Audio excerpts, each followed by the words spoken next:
नमस्कार दोस्तों, आप सभी का स्वागत है अपने YouTube channel best study point में। आज हम लोग जीके जीएस के कुछ इंपॉर्टेंट प्रश्न पढ़ेंगे। ठीक है, इधर कुछ दिनों से मेरी वीडियो नहीं आ पा रही थी, मेरे साथ थोड़ी सी प्रॉब्लम चल रही है जिसके कारण। ठीक है, मैं कोशिश करूंगा कल से रेगुलर होने का। ठीक है, चलिए इन बातों को छोड़िए और शुरू करते हैं। आपका पहला प्रश्न है, महात्मा गांधी के राजनीतिक गुरु कौन थे? आपके पास चार ऑप्शन है। ए में है एम.जी. रनाड़े, बी में है गोपाल कृष्ण गोखले, सी में है चित्तरंजन दास और डी में है स्वामी दयानंद सरस्वती।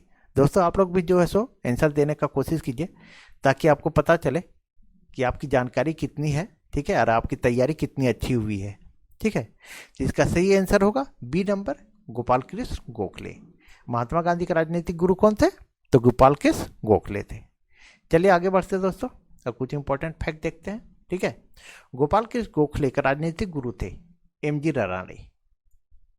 और नेक्स्ट है आपका, सुभाष चंद्र बोस के राजनीतिक गुरु थे तो चित्तरंजन दास थे। नेक्स्ट पॉइंट है आपका, शुद्धि आंदोलन के प्रवर्तक थे तो ये स्वामी दयानंद सरस्वती थे। नेक्स्ट पॉइंट है आपका, भारत का बिस्मार्क कहा जाता है तो सरदार वल्लभ भाई पटेल को कहा जाता है। चलिए आगे बढ़ते हैं और दूसरे प्रश्न को हम लोग देखते हैं। गति के दूसरे समीकरण से किसके बीच संबंध को दर्शाता है? ए में है वेग और समय, बी में है विस्थापन और समय, सी में है विस्थापन और वेग और डी में है वेग और त्वरण। ठीक है, तो इसका सही जवाब होगा आपका बी नंबर, विस्थापन और समय। गति के दूसरे समीकरण से किसके बीच संबंध को दर्शाता है? तो विस्थापन और समय के बीच। ठीक है, चलिए आगे बढ़ते हैं और कुछ इंपॉर्टेंट फैक्ट देखते हैं दोस्तों। न्यूटन के पहले नियम को जड़त्व का नियम कहते हैं, आप जानते हैं। ठीक है, नेक्स्ट है आपका, न्यूटन के पहले नियम से वेग समय को बतलाता है। नेक्स्ट पॉइंट आपका, न्यूटन के दूसरे नियम से बल का व्यंजक प्राप्त होता है। नेक्स्ट पॉइंट आपका, न्यूटन के तीसरे नियम इसे विस्थापन वेग को बतलाता है। इसे क्रिया प्रतिक्रिया का वेग नियम भी कहते हैं, न्यूटन के तीसरे नियम को। ठीक है, चलिए आगे बढ़ते हैं और तीसरे प्रश्न को देखते हैं। महावीर स्वामी ने अपना उपदेश किस भाषा में दिए थे? आपके पास चार ऑप्शन है। ए में है पाली, बी में है संस्कृत, सी में है प्राकृत बोलिए या अर्धमागधी बोलिए, और डी में है हिंदी। ठीक है, तो इसका सही जवाब होगा सी नंबर, प्राकृत भाषा में। महावीर स्वामी ने अपना प्रथम उपदेश किस भाषा में दिए थे? तो प्राकृत भाषा में दिए थे। और अगर आपको गौतम बुद्ध के बारे में पूछ दे तो उन्होंने पाली भाषा में दिए थे। ठीक है, चलिए कुछ इंपॉर्टेंट फैक्ट देखते हैं दोस्तों।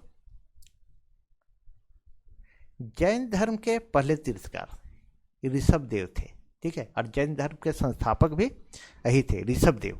अगर आपको पूछ दे कि जैन धर्म के पहले संस्थापक कौन, तीर्थकर कौन थे? तो ऋषभदेव। और पूछ दे कि अगर जैन धर्म के पहले तीर्थकर तो ऋषभदेव थे। संस्थापक भी वही थे, ऋषभदेव, और पहले तीर्थकर भी थे, ऋषभदेव।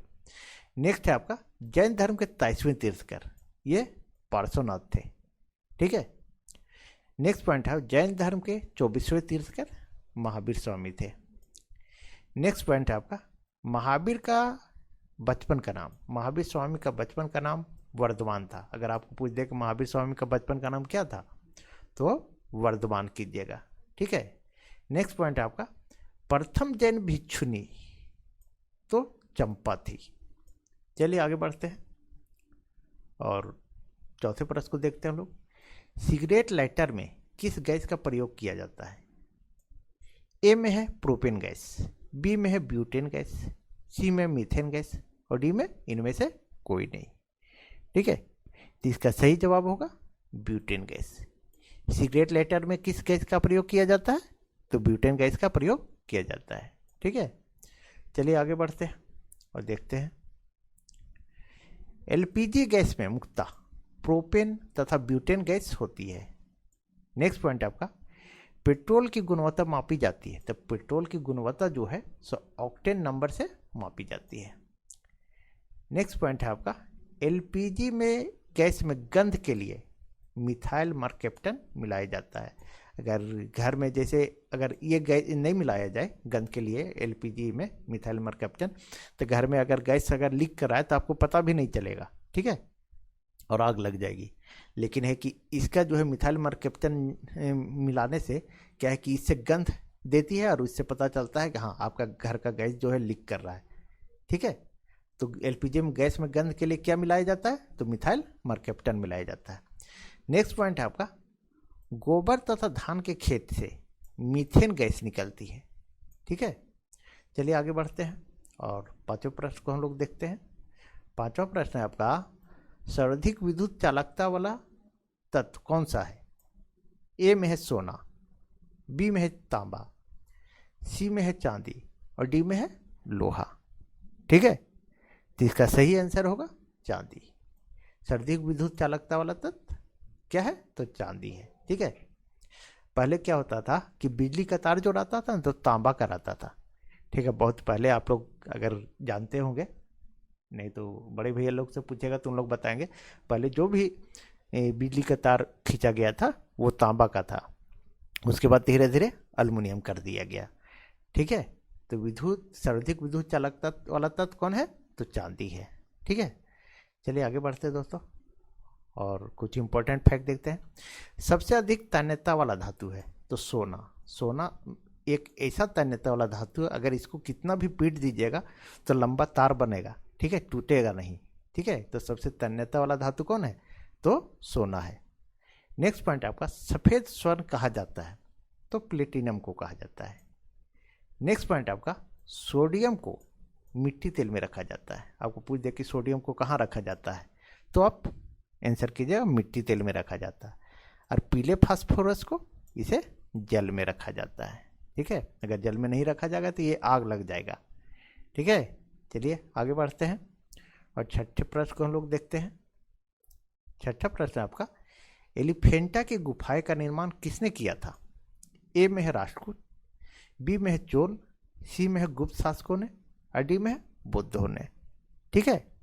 तो इसका सही जवाब होगा राष्ट्रकूटों ने। एलिफेंटा की गुफाएं का निर्माण किसने किया था, तो राष्ट्रकूट ने किया था, ठीक है। एलोरा एलिफेंटा कहाँ है, औरंगाबाद महाराष्ट्र में है, ठीक है। दोस्तों कल से मैं रेगुलर होने का कोशिश करूँगा, ठीक है। चलिए तब तक वीडियो अगर आपको पसंद आ रही होगी तो वीडियो को लाइक करें और चैनल को सब्सक्राइब करें। Thank you.